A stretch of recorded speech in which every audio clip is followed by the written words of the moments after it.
The vice presidential debate between Ohio Sen.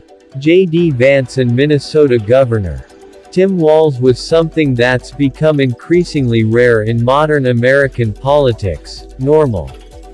In an event that is unlikely to change the trajectory of the presidential race, the two VP candidates were cordial with each other, training their attacks instead on the tops of the opposing tickets and focusing largely on policy differences. Vance repeatedly hit Vice President Kamala Harris on border security, while Walz lambasted former President Donald Trump on abortion rights. Here are some key takeaways from Tuesday's debate. Springfield pet eating claims feature in immigration clash. During a debate over immigration and border security, Walz invoked Vance's false claims about Haitian immigrants eating the pets of residents in Springfield, Ohio. "There's consequences for this," Walz said, pointing out that Ohio Governor Mike DeWine, a Republican, dispatched state troopers to Springfield to ensure the safety of children after a series of bomb threats. Vance shot back, "The people I care most about in Springfield are the American citizens." What Vance didn't say: the 12,000 to 15,000 Haitian migrants in Springfield are in the United States legally. But Walz didn't fact-check Vance on that matter. And when he didn't, CBS moderator Margaret Brennan explained those immigrants' legal status. Vance dodges on January 6. The clearest divide of the night came when Walz put Vance on the spot during a discussion of the January 6, 2021, insurrection and Trump's false claims that he won the 2020 election. Did he lose the 2020 election? Walz asked Vance, attempting to force the Ohio senator to acknowledge a reality that Trump himself won't. "Tim, I'm focused on the future," was how Vance began his response. "That is a damning non-answer," Walz shot back. "Midwestern nice, up to a point." In many ways, this vice presidential debate reflected the way typical Americans argue about contentious issues.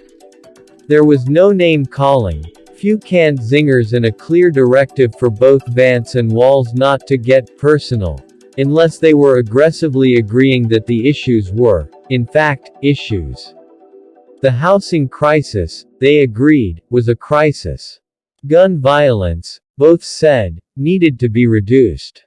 Instead of jousting among themselves, Vance and Walz behaved agreeably in the service of trying to depict the respective presidential candidates as uniquely divisive or misguided. They give Republican nominee J.D. Vance a slight edge in doing a better job defending his running mate. And practically none see the event as a reason to change which ticket they're supporting for the presidency. Debate watchers say, 48% to 35%, that Walz is more in touch with the needs and problems of people like them than Vance is.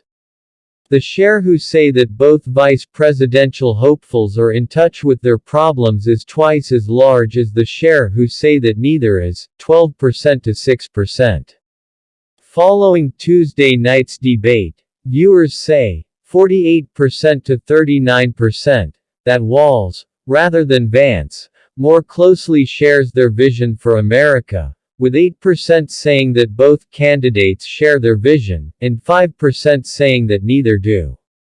They say, 37% to 33%, that Vance, rather than Walz, did the better job defending his running mate, with 27% saying that each candidate did an equally good job, and 3% that neither did.